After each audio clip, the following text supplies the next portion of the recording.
In other words, if atheism is true, I asked an atheist, would you agree that if atheism is true, non-physical things should not exist? No, the atheist should not agree to this. So, atheism isn't the claim that only material things exist. Atheism is a disbelief or a lack of belief in gods. An atheist could coherently believe that there are non-physical things. They could believe in a supernatural. They can have any number of beliefs about non-physical things, and that doesn't affect atheism. The question Eric is asking is, would a materialist, and I happen to be, I'm a methodological naturalist, meaning that for the sake of how I operate, it seems like the material world is all that exists. I'm open to there being other things if we got that demonstrated. So Eric is really talking to a naturalist at this point, not an atheist. Also, next question is, what do you mean by exist?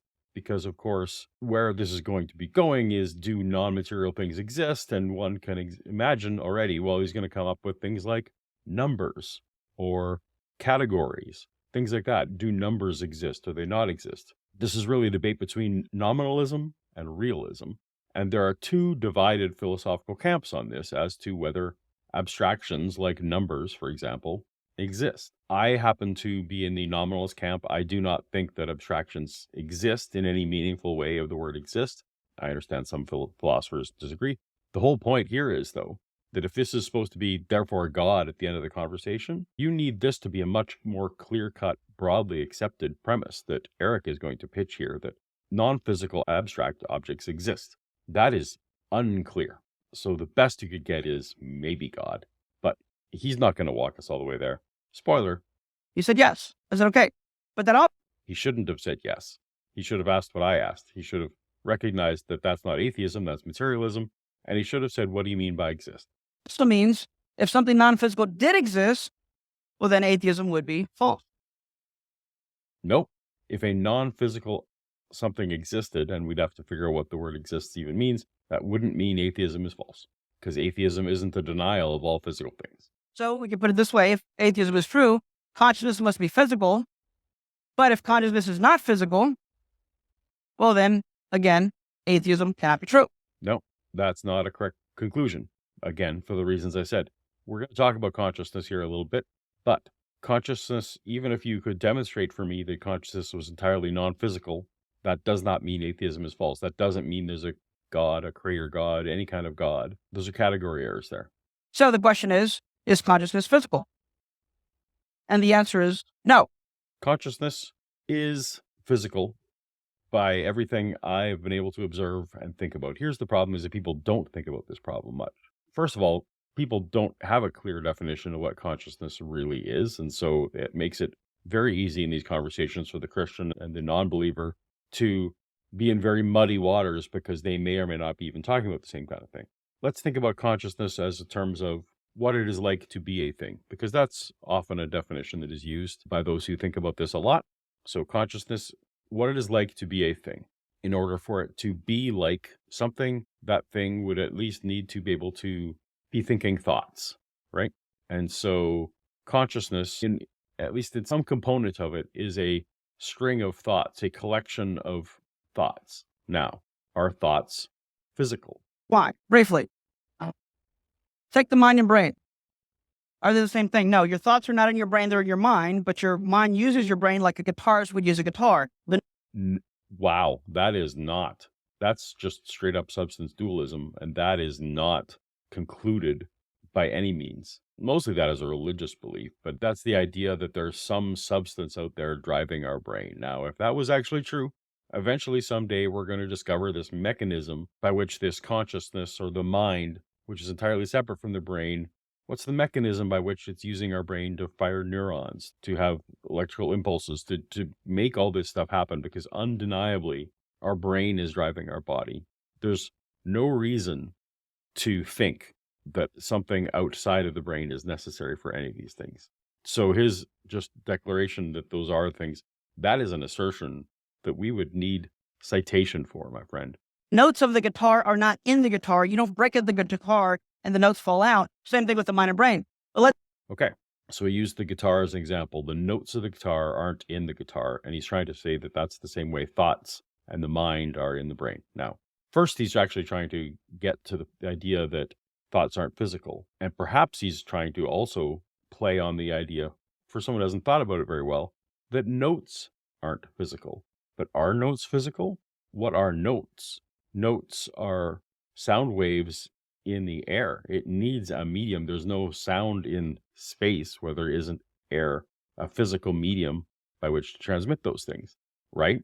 So by that way, sound is physical. And we know that the guitar string, when you pluck it, it ends up creating the proper necessary vibrations in the air. So a note is definitely based on a physical object. Now, of course, you may also want to say, well, no, the note is the way we interpret those sound waves. That's fine. But that sound wave is still delivered to you physically, and your physical ear was necessary to translate that into any kind of signals for your brain to operate on. And those signals are, of course, physical processes. But here's the other part about it. Notes and thoughts, because they are physical events, even though the value we give to them is greater than those physical events or those physical processes, they are actually events. I had a thought and it went away. That is an event that had a start, middle, end, beginning. Same with a note, start, middle, end. These are what we call events. This is no more ridiculous than saying, does lifting a weight exist, right? So my arms might lift a weight over my head. That was an event, but it was clearly an event of physical things happening. In the same way is consciousness. It's all the events of the thoughts accumulated. So in the same way you would say, well, do workouts exist? Well, a workout is a series of exercises, and those exercises are events, and those events were describing physical processes that I underwent, right? So you can think of consciousness in the same way you think of a workout. Your consciousness is your series of thoughts, which were events, which were based on physical events.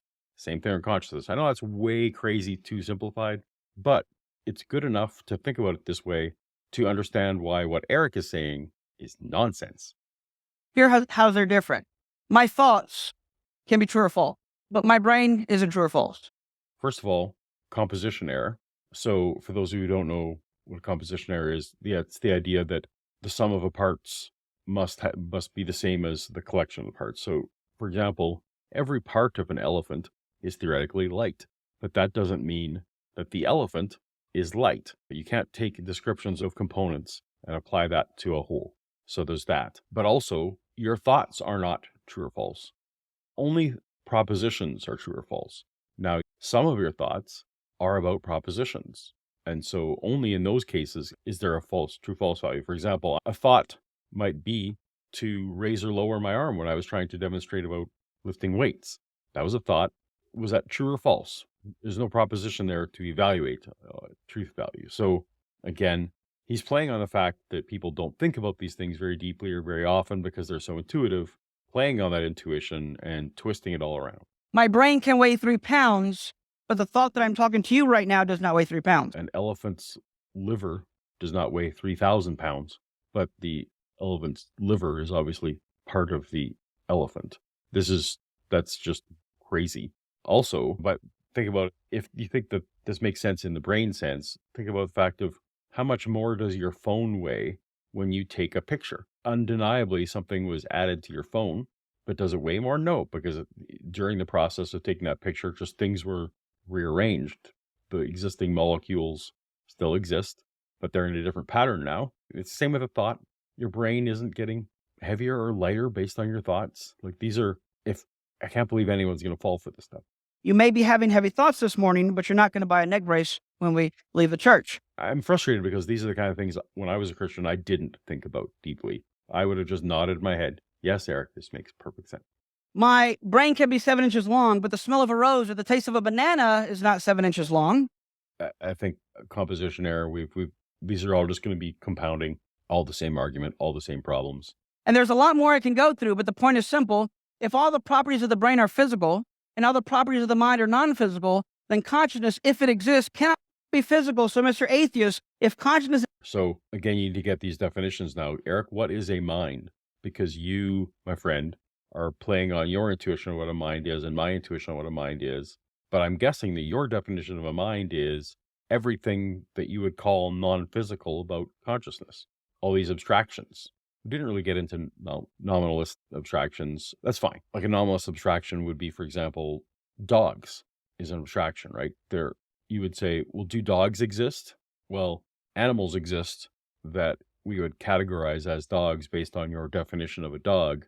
But does the concept of dogs actually exist, or is that merely just a description of objects that exist? And I'm definitely in that camp. So with the mind, what Eric is doing here is he's describing these thought events and the collection of thought events, which are not physical, but caused by the physical, and just waving his hand and saying that is the mind. And if you accept his definition of mind, then it's non-physical. Don't do that. Exists and can't be physical. And if you have And even if it is intuitively makes sense to you and you're of a dualist type, that doesn't matter. It is not clear that this is the case. For many people who do think about this deeply, this whole notion that Eric is getting into is not required. Perhaps it describes the truth, perhaps not. It is definitely not clear that he's describing the truth. consciously decided to become an atheist, then you shouldn't be an atheist because atheism can't be true. Ha ha ha. He came up with the joke, right? If you consciously decided to become an atheist, you can't be an atheist because he's defined consciousness as a non-physical thing. He's defined atheism in some weird way where that means not physical things exist. So boom, gotcha, zinger. Checkmate atheists, as they say. What are you? You naturalist? You're a nominalist? Or you're realist? Are you a naturalist? Are you merely an atheist? Or are you a believer in all these things? Let me know in the comments. Did my clarifications help there? Did it help see where Eric was conflating ideas, setting traps, and having composition fallacies? Hopefully that helped. If I made any mistakes, let me know in the chat. Let me know in the comments.